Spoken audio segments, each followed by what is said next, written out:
François Dumont, pianiste. Je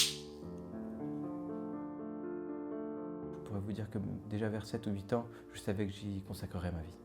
Ma mère et mon père écoutaient énormément de musique. C'était quelque chose de très important à la maison. On avait beaucoup de disques et on allait beaucoup aux concerts. Il y avait aussi un piano Pleyel, droit, magnifique. Et le fait d'être baigné dans cette atmosphère musicale m'a donné envie tout naturellement de reproduire sur l'instrument qui était à ma disposition les sons que j'entendais. C'était une envie, une attirance pour ce monde sonore qui est absolument merveilleux et qui est sans limite.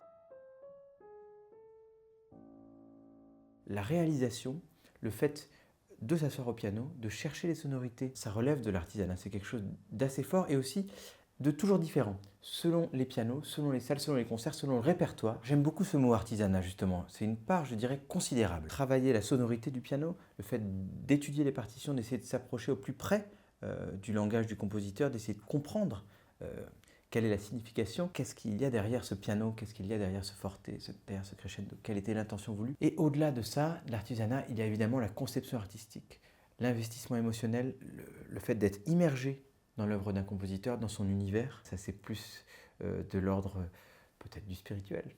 Je pense que quand on est musicien, il faut à tout prix s'intéresser déjà au monde qui nous entoure, parce qu'on parle à ses semblables, on fait de la musique pour communiquer avec ses semblables, donc si on les connaît un peu mieux, on a plus de chances de se comprendre.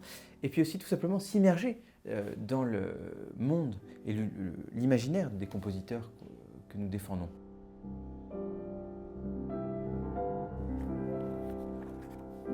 Il y a toujours des étapes décisives dans le parcours.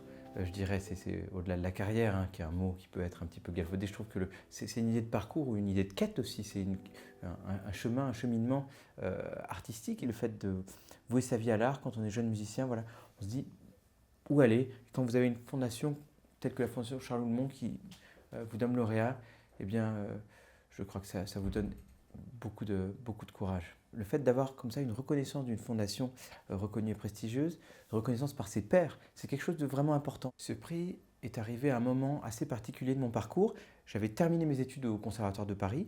Je continuais d'étudier à l'Académie internationale du lac de Côme, en Italie. C'était dans cette époque charnière où vous n'êtes plus étudiant, vous êtes jeune professionnel, mais évidemment, vous n'êtes pas encore forcément très connu ni très reconnu.